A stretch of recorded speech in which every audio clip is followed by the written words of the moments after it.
Hello, everybody, to yet another exciting episode of YoyoTalk. And today I have sort of a big name in yo-yoing with me here. His name is Ed Haponik. Hi, Ed. Hi, I'm Ed Haponik. This is Silas. He's 2 months old. I'm sorry that this may be unprofessional, but he's in my interview as well, so he might interject some comments or criticisms throughout my spiel. For those of the very few that don't know you, Ed, yet, how about you tell a little bit about yourself? Sure. Well, I'm from North Carolina, which is in the eastern U.S., and I've been yo-yoing on and off since I was a kid, really. Started in in the late 80s, just kind of messing around. I mean, like all kids do, not like taking yo-yos seriously in any way. I really didn't, start learning anything interesting until the boom in the late 90s. We had a big boom in the United States. I guess, it was kind of worldwide. Yeah, we had that in Germany as well. Then I kind of put it away for I guess like a couple of years. It was always kind of there, but I wasn't really learning anything new for a little while. And then kind of got into it back around maybe 2004, 2005. Okay. And actually since May 21st, 2005, I've played yo-yo every day. So I'm working on 10 years, but I'm not quite there yet. So. All right. One of the first things where I noticed you in person was actually this little project or this little task, the challenge that you actually put yourself up for. Play with just one yo-yo for a year. This is in like 2010, 2011. I was with Spy, with Saturn Precision Yo-Yos back then, from Canada, and so they made metal yo-yos, really awesome, unresponsive metal yo-yos, and I felt terrible that I loved playing my wooden yo-yo so much. So around that time, I told Steve, who was the owner of Spy, I would really like to try just playing wood for a while. And I know that's a huge inconvenience for you because you sponsor me to play metal yo-yos. And I thought he was going to be no way. Or you can, that's fine, just you have to go off a team or something. But instead he was like totally into it. And he said, you know what, I'll make you like a sweet all wooden yo-yo. And we'll make it as, to your specifications and as cool as we can make it, and you can just, try to use it for a year. And Steve is that kind of guy who will, get into a project like that and really get behind it. And so he made me 3 different amazing wooden yo-yos, which we called the A, which is both, kind of a thing that they say in Canada quite a bit, like pass the syrup, eh? Like, like yeah, right. Which or I don't actually know what it translates to. I guess it can kind of mean anything.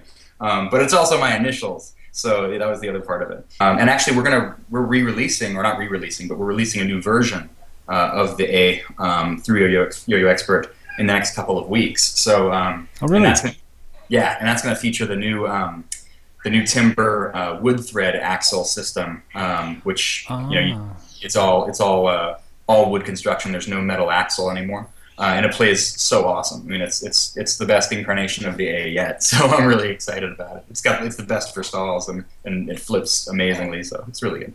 Now, speaking of fun projects and side projects, here in my hand, I right now have this little collaboration that you did with John Higby, right? The 77 rules for yo-yo players. Is that correct? Right. Yeah. All right. Why don't you tell us a little bit about this project while I look what's inside the envelope? Yeah, I mean, John is a good friend, and I mean, he's the most amazing yo-yoer in the world. I mean, he's my hero. I mean, especially when it comes to not just art, but when it comes to the presentation of his yo-yoing, it's on a whole different level. His show is fantastic, and he's also such a great artist. And a couple of years ago, I wrote this silly blog post, which was 66 rules for yo-yo players, and it was really not really meant for yo-yo players. It was meant for me. It was just 66 rules that I thought were kind of important for me to follow.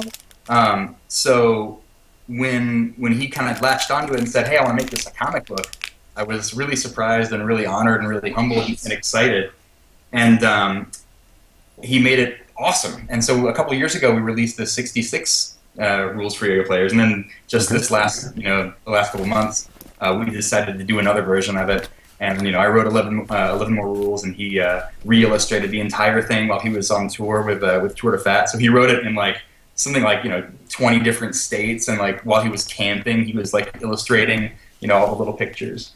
And of course, it comes with a Duncan Pro Fly, which is hand painted by John, and he hand painted all the caps. So it's really John did all the good work. I just wrote a blog post, but yeah, I think it's a pretty cool product, and we've enjoyed it. Let me see. 18. It says stay up all night playing yo-yo, for example. That's one rule, yeah. Yeah, okay. We got a lot of silly ones, but there are some that are I meant to be taken serious, or at least I intend to take them seriously, and then we have other ones that are patently just kind of ridiculous. So the most important rule is, I think, the last one, which says make your own rules. Disregard the rules that I come up with. I think it's important to have rules. If you're going to practice an art, you have to kind of give yourself parameters to live within. But I think it's important that you're the master of those rules. You don't, nobody should read this comic and be like, oh, I got to do this stuff. Like, do the things that are important to you to progress in the way that you want to. Don't rely on anybody else for that. Exactly. Some of us probably know that Spy or Set and Precision Yo-Yo unfortunately is no longer. I think they closed shop in 2013, was it? Yes, 2013, yeah, last summer. And you found a new home with the Australian yo-yo manufacturer Weird. Yeah. How did that happen?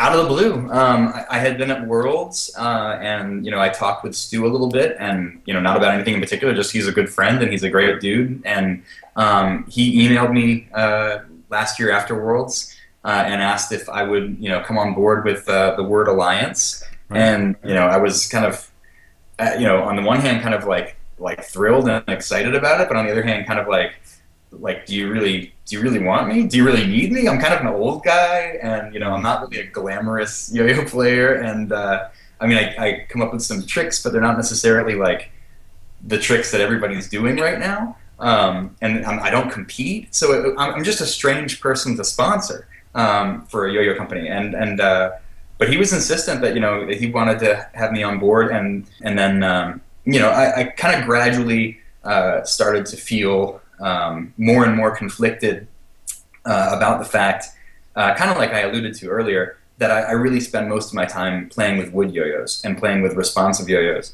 and those are two things that Word really doesn't make. So I talked to Stu and kind of said, look, I feel bad, but I feel disingenuous being representing Word as a team member when I'm not 100% invested in representing the team.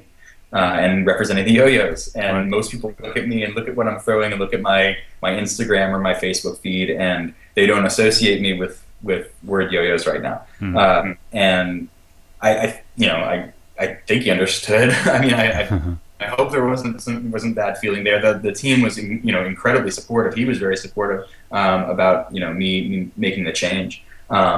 But I was absolutely ready just to not be sponsored anymore. I really don't need to be sponsored. I don't travel to a lot of contests. Like I said, I don't compete. I spend most of my time, yo-yoing for 2-month-olds.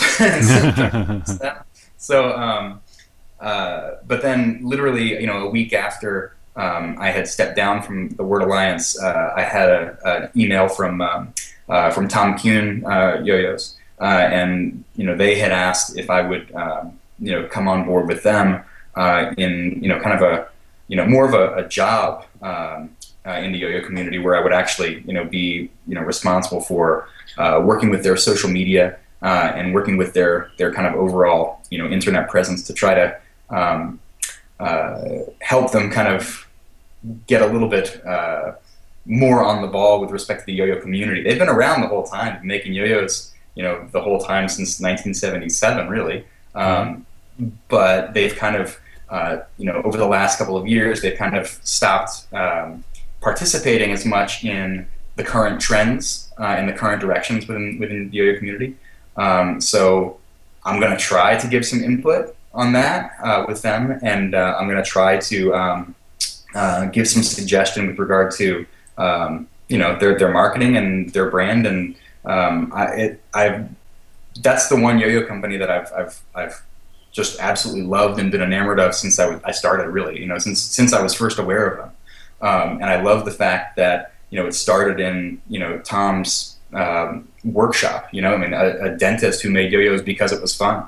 And, he is absolutely the coolest guy out there in terms of his appreciation for yo-yoing as a pastime, and also kind of as a way of life, which is very much in line with kind of the way that I see it. So that was the easiest question ever to answer. I was absolutely stoked, over the moon to join up with Tom and Brad and the whole Tom Kuhn family. So now I'm able to feel really good and not conflicted at all about throwing no jives all the time. And they just we just released the Silver Bullet 4, which is very shiny. And plays great. So that's obviously that's a wider unresponsive model. Actually, it can be played unresponsive or responsive depending on what kind of bearing you put into it. But it's a great yo-yo, and it's a lot of fun to play. And obviously, I'm also playing a lot of no jives, which are classics that never really go away. So yeah, it's been a great couple of weeks since I got on board with them, and hopefully there'll be a lot of fun things to look forward to with that too. What do you have in plan as a company now that you speak for Tom Kuhn for the future? The neat thing about working with Tom Kuhn right now is, I have 30 years of history to kind of look back at, and tons of different models that have been really influential. You look at the no jive, which was the first take apart yo-yo.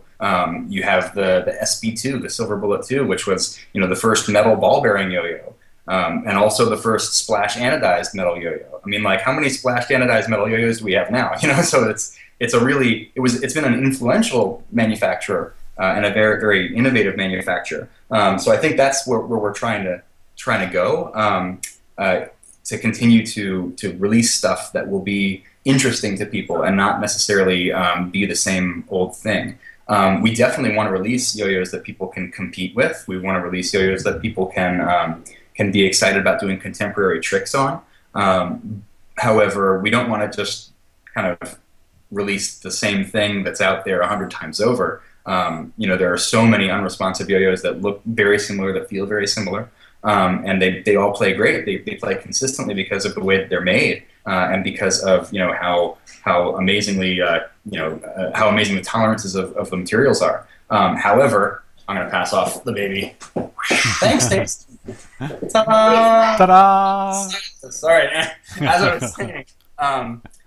So yeah, I think our goal is hopefully to release interesting yo-yos that kind of push the limits in terms of materials, or push the limits in terms of what we do with those materials to make shapes and models that are still as progressive as the original Silver Bullet was, or the no jive was. Those are revolutionary models, and I think we want to keep doing revolutionary things, but that takes kind of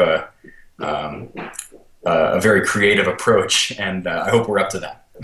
Thanks a lot for this little insight in your little world and everything. You will get the last word on this interview, so I will switch back to you in a second. But before that, I want to say thank you to all the viewers of this little interview. As Ed said, check out the website tomkuhn.com. Check out your favorite retailer, be it Yo-Yo Expert or Yo-Yo Rewind, and all the different stores to get the latest Tom Kuhn yo-yos, and keep a lookout on their Facebook and Instagram pages, because we can expect great things from such a great traditional and long-standing company as that. I said, well said. Thank you very much for this interview. Thank you. And you will get the last words on this little interview. Man, the last word. All right. No, I got it. The last word will be tintinnabulation.